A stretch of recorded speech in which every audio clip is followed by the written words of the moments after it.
I think you would have a heart attack, which is the only way that you're going to have it before me.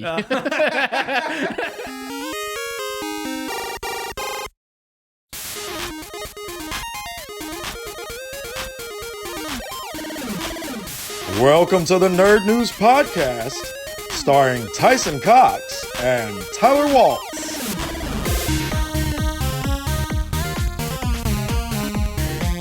Hello, everybody, and welcome to another episode of Nerd News. Today, we're going to be talking about all kinds of stuff in the nerd world. Every week, we bring it to you as well.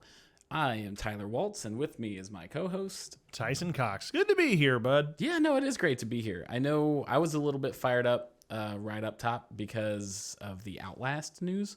Yes. If we wanted to get right into it. Yeah, let's dive right in. So Outlast was a revolutionary horror game. Okay. Did you play it? No, I'm a big scaredy. Okay. So Outlast was terrifying. It took a, at the time, novel concept, and now it's everywhere, where you're a reporter of some kind, you're investigating something, get caught up in some bad business. Okay. And now it's a horror game where you're trying to escape and you can't fight back. It's the run and hide genre. Oh, okay. Yeah. All right. So, no, F that noise. And I quit. Yeah. How was that? Yeah. I was playing, I think it was called Backrooms or something like that. Yeah. And it was me and Rena were playing it. It was $5 a piece. I bought it for her, bought it for me. Yep. And I was like, this is going to be our Saturday. We're going to spend some time together. Yeah. We're going to play this game. Backrooms with like the yellow... With the yellow walls and stuff. And I'm like, we played 4.5 minutes and I turned and in a shadow, I saw a smiling face and I went, quit. Oh, man. I was like, that was worth $10. Yeah. So that's where I'm at on that game series. The Backrooms is an incredibly fun concept. It was a creepypasta. So that means anybody can use it. For anybody that likes creepypastas and horror content and stuff, just go to YouTube and type in Backrooms. Okay. It will be the most popular video. There's a kid, he's like 16. I think now he's like 17 or 18. Regardless, a kid made a series about the Backrooms creepypasta that's just incredible. I've seen some on TikTok where it's like you accidentally go into a place that's not there. Yes. He brings the concept of no clipping, which is a video game term, to real life. Where you no clip through a wall and then you end up in the Backrooms. Don't like that. 10 out of 10. Check it out. So good. So incredibly good. Especially with the perspective of like a kid made this shit. But Outlast has announced a new project. The beta of it just ended. Okay. I only play Sigma games. You know what I mean? Right. Yeah. I subscribe to Andrew Tate. Yeah, I'm drinking that Taterade, but dude. But so Outlast Trials is what it's called. Okay. Wait, is it going to be doing something like the Dead by Daylight stuff? Yes and no. Okay. Yes, in that it's serialized, as in you enter a lobby, you're with people, and then you go into a mission. It's not going to be the thing where a player is the bad guy. I don't think. I didn't get that. Oh, okay. All right. I'm going to be honest. I didn't play the beta. I just read reviews. I wasn't super interested. That's fair. I mean, you got to get some information. Yeah. And hey, you're being upfront and honest more than a lot of places. From everything I've seen, and please correct us if we're wrong. Yeah, do it with mean language because Tyler's wrong. Right, yeah. I can handle it. I'm a big boy. We do spend 10 minutes crying over every comment before each show. Yeah. So the original one was a well put together story, very horror. You could only see in the dark with like a camera that had limited battery, but why can't I think of like my brain went to the nerdy like dark vision, infrared. Is that it?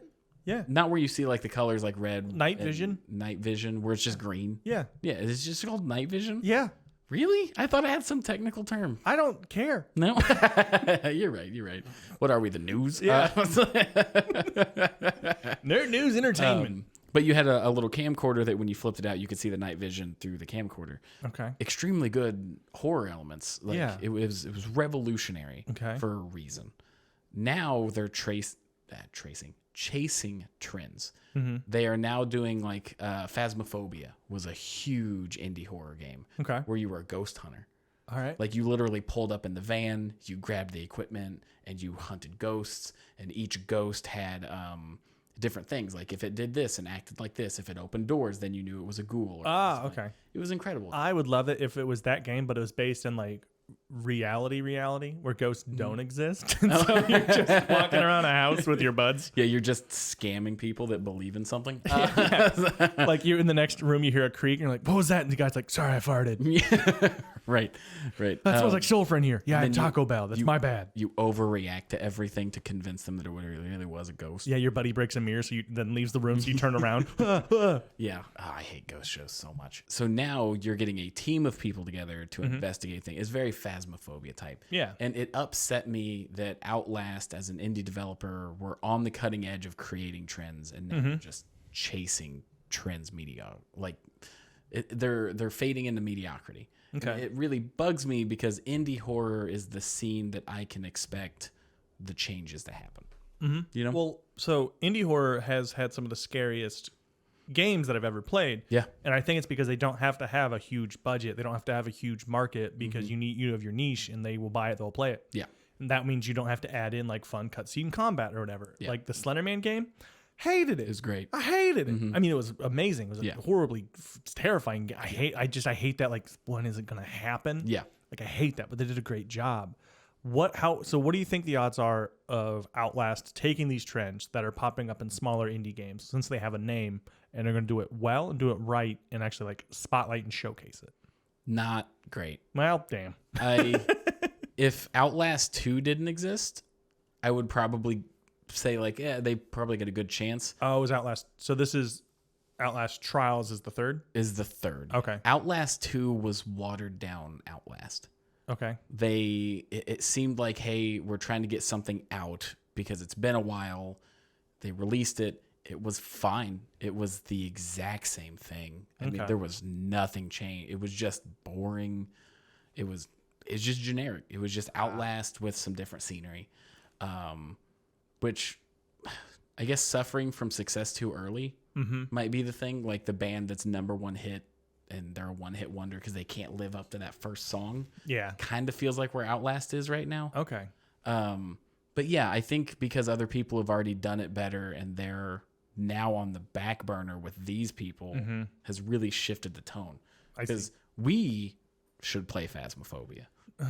Because I think you would have a heart attack. Which is the only way that you're going to have it before me. No, there could be some carcinogens in Rogaine. Yeah, they're good. Seep through your head. But Phasmophobia is great. Okay. It's arguably the most enjoyable. I think asymmetric only applies to the games where it's like 4v1 with a one person, but it's 4 people and you're investigating what the ghost is. Okay. And there's like jinn, it's like ghosts from all kinds of cultures. With games like Outlast that do really, really good in the beginning, like how do you like, so like the Callisto Protocol is coming out and it looks brutal. It looks scary. People are saying it's the new Dead Space. Yeah. Like how much credence do you want to give the I know you think Outlast is going downhill. Yeah. But like how much of that one hit wondery can you like, how much credit do you give them? How much are you going to get the third one to play because they did the first good one and inspired this other stuff? Or are you like, you're not holding up your end of the bargain?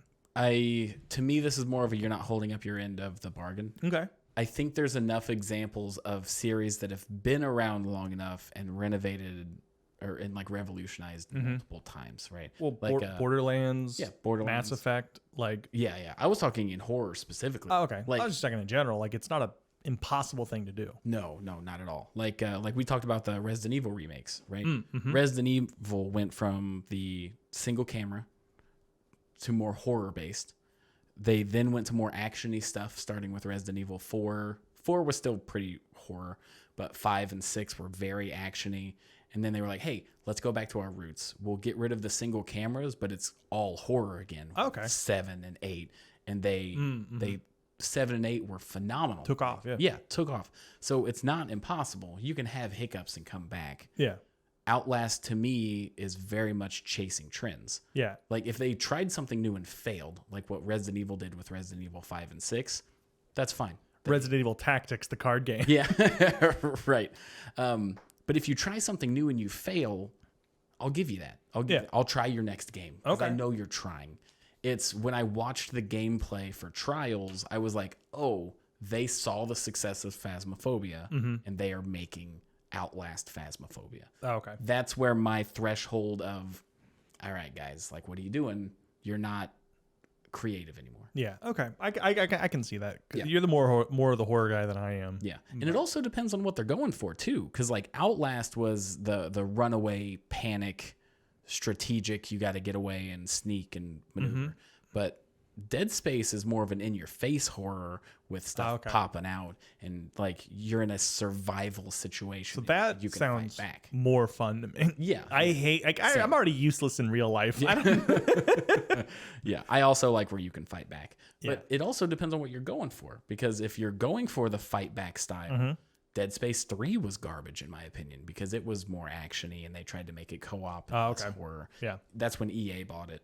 What? Yeah, right. Speaking of that, all right. So I want to do a hard pivot here real quick. Yeah. We had on our YouTube. Let's go ahead and do that a little early. Yep. On our YouTube, we have community posts, and this one I really enjoyed because we post. We want to hear your opinions. We love your comments, feedback. So please hit us up.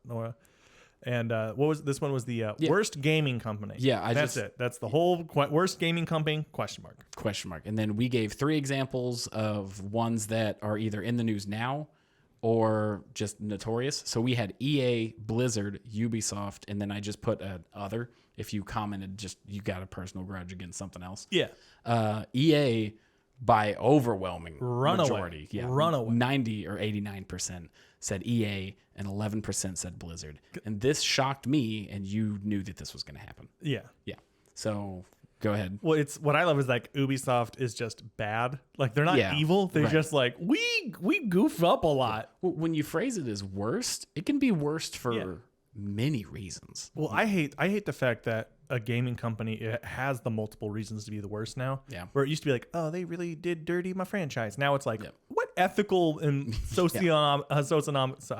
ethical things are they just really doing terrible things with? So with the news recently, I really thought it was going to be closer between EA and Blizzard. Yeah. Because Blizzard is in lawsuits and they've got a lot of misconduct.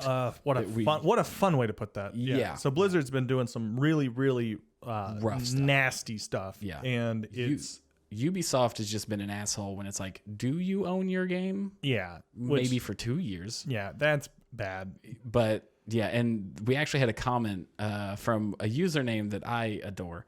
The username. Can we read it aloud? Yeah, I can't see it. Okay. It's D's Huts. He's got a picture of Jabba the Hutt. Yeah, and he's got a picture of Jabba the Hutt. Oh, that's great. So shout out to D's Huts.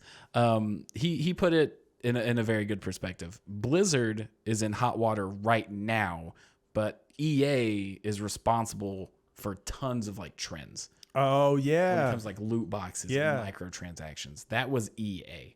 So I think that's a perfect example of why EA is still the most hated, because they are why other companies do bad crap. That's true. So thank you, D's Huts. Thanks, D's Huts. We appreciate that comment and really good perspective on that one. Yeah. And maybe don't buy anything from EA or Blizzard for a while. Yeah, for a minute. Yeah. But yeah, no, I thought that fit in well to the topic because it is insane how much is going on to where companies are just dropping the ball or just shifting into just nefarious. I don't like that companies, like gaming companies, have taken the philosophy of ask for forgiveness instead of permission. Yeah. That's not the best attitude to have. It's not. It really is not. Yeah. But let's focus on some goodness. Yeah. Pokemon's coming out soon. Yep. Are there more Pokemon revealed? You want to play that game again? Oh, sure. I just had fun the first time. Yeah. Let me pull that back up. Cool. You ready to go? Yeah, I'm ready. Oh, you already know that one, actually. Belly Bolt. Belly Bolt? Belly Bolt. This is a Roadhog looking character. A Roadhog? From Overwatch. Big belly, except it's a lady who's like a belly dancer with a big belly and a bolt sticking out of her belly button. Okay. Belly Bolt. Belly Bolt. Yep. Not far off. Not far off. Oh my God. Let's see. This looks like a green, like when you're a kid and you find like a good rock. Yeah. You know what I mean? Like a triangular good rock. Yeah. That's a frog. Yep. whose tummy is a LP. Yeah. is the Beatles record. So yeah, that is Belly Bolt. What is Belly Bolt's type? Electric. Just that's it? For now. Oh. Yeah. The Pokemon has gotten into a really good trend of, it used to be like Gen 1, Bulbasaur, grass poison. Yeah. Evolution, Grass poison. Yeah. Now it starts as one thing and it either gains something or switches. Okay. So a lot of people are theorizing that this is going to be electric water because it's a frog. Oh, yeah. You know, and yeah. they've had frog Pokemon in the past that are different, like a Krogunk. I tried to make a water electric frog once. Not good. Didn't pan out. No, come to find out, adding a toaster does to a not. frog. I got a Digimon, actually. Oh man, and a lawsuit. So yeah, people are speculating water. They've done some cool frog Pokemon in the past. I love Krogunk, poison fighting. That's just cool. Doesn't he use his tongue like a big scarf? Looks like a ninja. No, that's Greninja. Right. Yeah, which was the water starter for one of the generations. Okay. I can't remember which one though. Froakie might have been Gen 7. I can't remember. They all kind of blend after a while. Yeah. How many I want to know how many I'm gonna have to catch in this new one because I kind of want to complete the Pokedex now. After seeing all the new stuff, I'm like, ooh, I'm getting excited. I did in Sword and Shield, so part of it's just gonna be me transferring everything over. All right. Hey, I'll sit next to you one day. Yeah. Yeah, I'll just give you a bunch of eggs. Farigiraffe. Hint. This is a new evolution that they have added to a previous generation's Pokemon. Okay, is it from the first generation? It's from the second generation. Oh, no. Yeah. But this one is a fan long-awaited evolution. Okay, Farigiraffe. It's just a sexy giraffe. Sexy? Fair giraffe. It's a fairy. Farigiraf. Well, you know I can't spell. So, that doesn't, so it's like a pink and blue giraffe. Long neck, little wings. Little wings. Okay. Oh, it's an evolution? It is an evolution. Big wings. Big wings. Okay. Yeah. No. No, just a hard far. no? Oh, my God, it's ugly. Yeah. It is. Giraffe Rig from Gen 2. It's the evolution of it. Is it where is wearing it's just a regular giraffe wearing a Mario Chomp costume. Yes, yeah. So the original 2 pairs of pants. I don't know what's going on. So Giraffe Rig from Gen 2 was a normal psychic giraffe type. Okay. Pokemon. That the extra head on top was actually its tail. Its tail had a little chomper on it. Okay. So the evolution now makes it like a double, which is kind of weird. Is it still a psychic? Yes. It should read people's minds to know that it looks like a fucking idiot. Yeah. Oh, man. Let's see. We did that one last time. Is that Cloth. Cloth. Klawf. It is a German towel. All right. That's it. It's a German towel kind of in the shape of a hand. Okay. Is that a legitimate guess? That's my legitimate guess. No, try again. It's all right. It's a severed hand. Claw. Come on, cloth. Yeah. It's a severed hand with eyes. Why do you here. guess things that aren't animals? 90% of Pokemon are variants. All right, of they animals. had car keys, a Stonehenge, and an ice cream cone. Yeah, that's the 10%. Yeah, they could be really goofing us up here. They could. Fine, cloth. It's a bird. Okay. With big talons. What is happening? I thought it was my job to guess. Yeah. And I'm wrong on my whimsy. Pokemon, come get me. Hire me. I'm upset because I feel like this is the most obvious one. Cloth? Yeah. It's a clopping horse. Nope. No. What? Klawf. It's a crab. A crab, Tyson. All right, crabs have pinchers. I guess they have a crab claw. All right. Okay. I like how absolutely worried he looks. Yeah.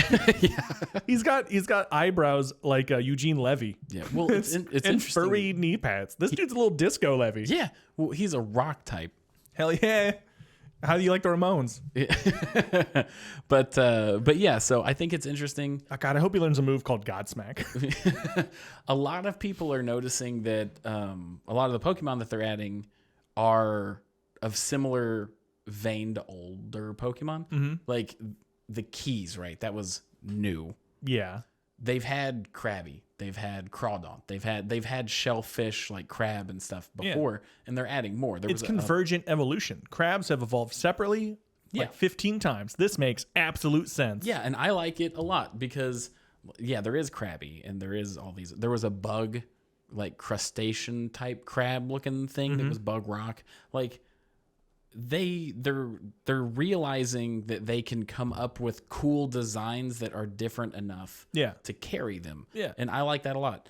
So I'm excited about this new generation. There hasn't been a single one of these that it's like that's just bad. Well, just straight up bad. There's going to be at least 150, right? Is every generation 150? No, Gen 7 had like 12. Like it's very sporadic. Wait, they had 12 new Pokemon? Yeah, some generation. Well, that was the Mega Evolutions. Okay. So they focused on a lot of Mega Evolutions of old stuff and then didn't have very many new. Okay. But it's all over the place. I think. I like that better because like if you're like, I have to make 150 new monsters. There's going to be a lot of stinkers. Booey. One of them will be named Stinker. Yeah, Gen 1 was 150. It's just a brown toxic Pokemon. Because Gen 1 was 150. Gen 2 added 100. I think Gen 3 had pretty close to 100 as well. Okay. Gen 4 didn't add a ton. Because I thought we're up to like 750, right? Yeah. Gen 5, they just went ham. They were like, none of the old Pokemon are going to be in the game. We're coming out with, I think it was like 150 to 200 new ones. So that's where a huge chunk of them came up again. Okay. And then it's been more sporadic all over the place. Oh, okay. Yeah. Okay, cool. Plus, when they announce an original dex like that, it normally doesn't include the mythicals or some of the legendaries that they add later. Okay. So those have been supplemented in as well. I cannot wait to stumble upon a legendary Pokemon, not have saved for 4 hours, have only Pokeballs on me, and just go, well, fuck. Yeah. So they did change it a little bit. It's kind of unfortunate because it takes the urgency out of it. A lot of mythics and legendaries, you get multiple chances to catch them. Okay. I played one game where he'd like run by you, like he'd find you. Yeah, cool. I was still always unprepared. But if you still defeated them, they were gone forever. And this one, if you defeat them, they can run away and do it and find them later. So they've taken a lot of urgency out of it. I'm okay with that. Or you're guaranteed to catch them. It's like if you make them faint, you throw the Pokeball and you get them. Which that always never made sense to me. Like you can't catch them. They're not you knock them out. Dead. Right. They're fainted. They're just wait till they wake up. Okay. All right. Cool. We're cooking along. We got a couple of little things let's talk about real quick. Yeah. The 90,000 fans and Elon buys Twitter. I think these kind of fold into each other. Okay. Elon bought Twitter. Yep. People have talked about this to exhaustion. Yeah. We just kind of wanted to give our quick take. Do you want to go first or you want me to go first? Yeah, I don't give a shit. That's my whole take. There we go. He's going to burn it to the ground and no one's going to want to be on Twitter anymore. It's fine. Really? Do you think that... I think more people are going to want to be on Twitter. So my chain of events, how I think this is going to play out, right? The whole reason that he bought it is because they got rid of the Babylon Bee. Okay. That's the joke, is that the Babylon Bee was removed from Twitter for making a joke. And he was like, this cancel culture is getting out of hand. And then he was like, I'm buying it. So I think what's going to happen is he bought it. He made it private. I think he's going to realize that the reason that they were censoring stuff is government affiliated. Okay. Especially after the Mark Zuckerberg interview where he was like, oh yeah, they asked us to remove stuff. And I think he's going to fall into a trap of, oh, I can't do the changes that I want to. Okay. Nothing's going to change, but now it's a private company, so now you have to pay $8 for Twitter features. So I don't think anything's going to change. I think it's going to run itself out of revenue, and it's going to, like, it's things like paying $8 for a blue check mark. Yeah. Not going to help, not going to pay the bills. They're going to sell more of your private data. They're going to put more ads on it. Like, it's just going to become a convoluted junk. Or it's just going to go back to public. Because I think he wanted to take it back public again. I think he wanted to make it private, do what he wanted with it, and then take it public where he still holds the majority shares. Sure, yeah. But I genuinely don't see any actual change happening. I just see it being the same old, because people are still going to have to get gotten rid of. Yeah. You know? And especially if it's coming at it, because the Mark Zuckerberg interview really opened up my eyes for how much the government will just go to the CEO and be like, hey, you need to remove this person. And that's not going to stop. That's not going to stop. Yeah. So I just don't think much is going to change. No, I don't think anything. All these people talking about it to exhaustion. It's like you're just talking in circles at this point. Yeah. I don't know. But yeah, so that's our Elon take. Yeah. Real controversial right there. Yeah. Anyway, but anyways, so it kind of fits in where it's like Twitter is a great place to get petitions and stuff filled, such as 90,000, was it 90K fans? Yeah, 90,000 people have signed an online petition within 24 hours to fire the writers of The Witcher that said that they don't like the books and video games and bring Henry Cavill back. Yeah. Because you're making a series where all of your source material you say is bad. Yeah. What the hell do you think fans want? Yeah, then write your own thing. Yeah, then write your own thing. But so it's a really interesting thing to me. I was thinking about this because I knew Henry Cavill left because of the direction of the show. We made the joke that he killed The Witcher or whatever because we know it wasn't him. Cavill's one of those true blue nerds. True blue? Yeah. He's a true nerd. Like, he actually cares. He posts pictures of himself building new computers. Yeah. Like, he loves doing that stuff. Yeah. And everyone's like, but he's handsome and jacked. I'm like, yeah, well, that's a mini game to him. Yeah. But like, I was thinking about this where will he come back? Like, it's so weird to me that he left The Witcher because of the direction it was going to go back to DC's Superman. Yeah. Because in my mind feels DC doesn't do a great job with the live action stuff. Superman's such a hard character to make interesting because he's so hard to hurt. Well, if you're going to be disappointed by two things, are you going to go and get disappointed by for $100 or $100,000? To me, it was more along the lines of, as bad as the DC movies are, they're still better than a lot of stuff that Netflix pumps out. Yeah, that is true. And with the changes, I'm sure he got to read where the character was going and stuff, and he can go, oh yeah, no, it's way easier to be handsome big blue boy.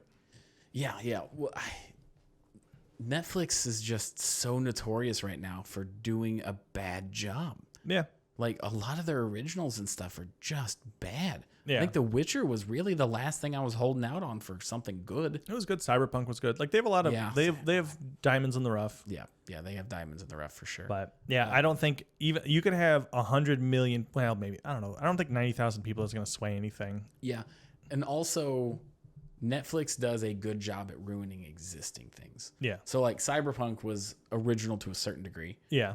The Stranger Things is original. The original stuff tends to be better. But when you look at He-Man or anything that they've brought back, Arrested Development, I know the last 2 seasons were okay, but compared to the first 3 were garbage. The actors were never in the same room. Yeah. If you look at things that Netflix takes over or is doing a continuation of, it always falls apart. Yeah.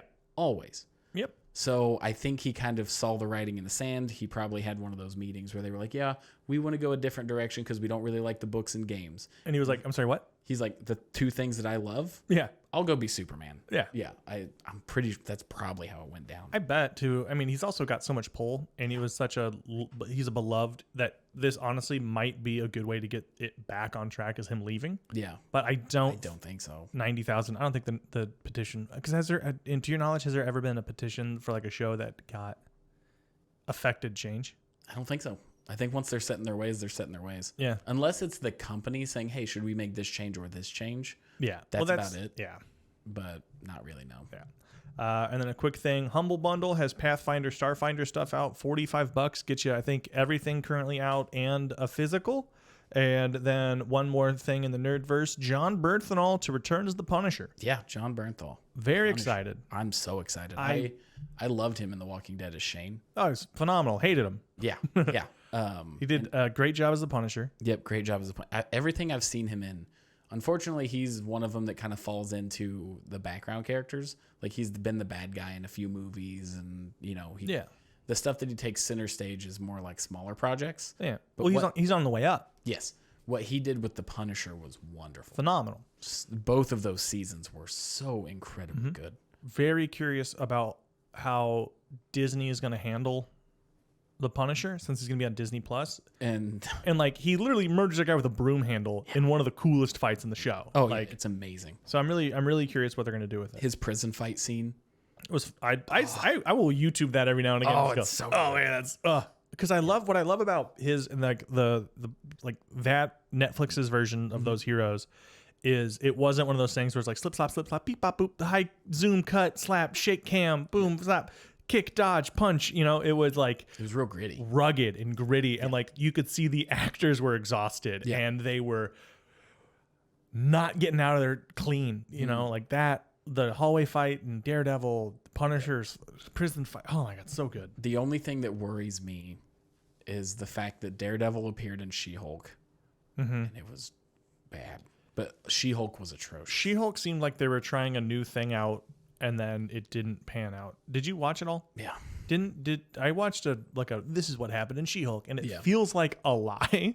No. She goes into the Marvel's writer room, so she breaks the fourth wall so hard she leaves the universe. Yeah, and you'd think while she was there she would fix the fucking show, but she didn't. She didn't. Oh my God, it was so frustrating. I was so upset. That feels like it's going to cheapen everything in the universe. Yeah. I know Deadpool kills the Marvel universe, but that's comics. I know there's Punisher kills the Marvel comics. Yeah.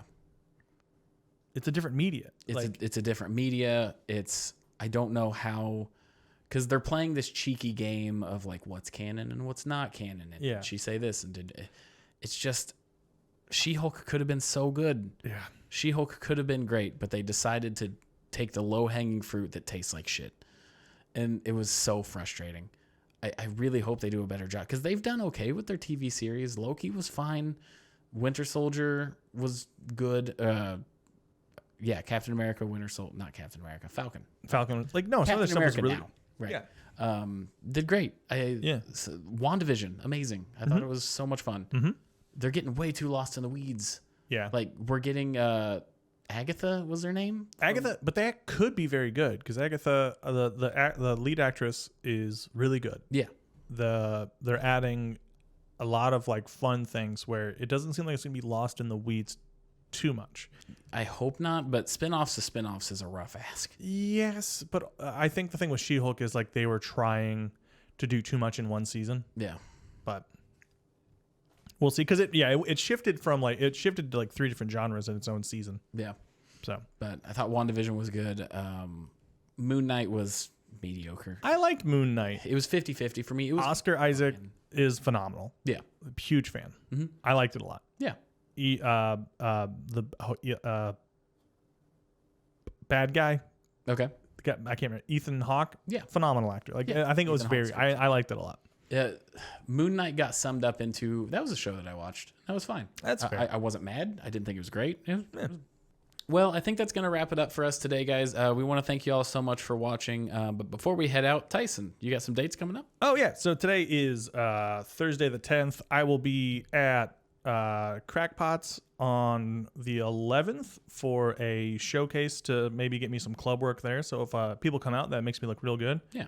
And then I got a whole bunch of stuff going on. Me and Tyler, we're going to be at Knickerbockers in Lafayette on the 16th. Yep, very excited for that. I'm going to be headlining Hoppy Wobbles in Bloomington on the 13th. I'm raising money for Apes and Muncie at Guardian Brewery on the 17th. I got Peru, Indiana showcase on the 19th. I got a bunch of stuff. Find me, TysonCoxComedy.com. Yeah. And Tyler, what about you, bud? If you're listening to this day of, I will be in Fort Wayne at the Market Lounge. I'll be closing out a spotlight show with a bunch of downtown comics. Super excited about that. I'm on a secret show November 12th, so stay tuned. That'll get announced day of, I believe. And then, the 16th with you. Nice. Yeah. And thank you again, guys. We love interacting with you guys. We'll read your comments. We'll read your reviews. So leave a 5-star review on iTunes, and we will read it. Yeah. We will read it. And we appreciate it so much. We really do. It helps more than you guys know. It's insane how important that is. Yeah, we've been on a very steady path of growth that we're incredibly happy with, and it's not possible without you guys. And the more that we grow, the more that we can do. Mm-hmm. And we have so many plans. We have so many plans. We just need the time, and we need to get to a certain point where we can sure up that these can happen. Yeah, we want to do a lot of good. We want to do nerds proud, so we got a lot of stuff in the pipeline. Some are creeping up real close. Yeah, honestly. Some maybe as early as January. Yeah. And with that out of the way, just thank you guys so much. So leave a review, like, comment, subscribe, tell a friend, tell an enemy, tell a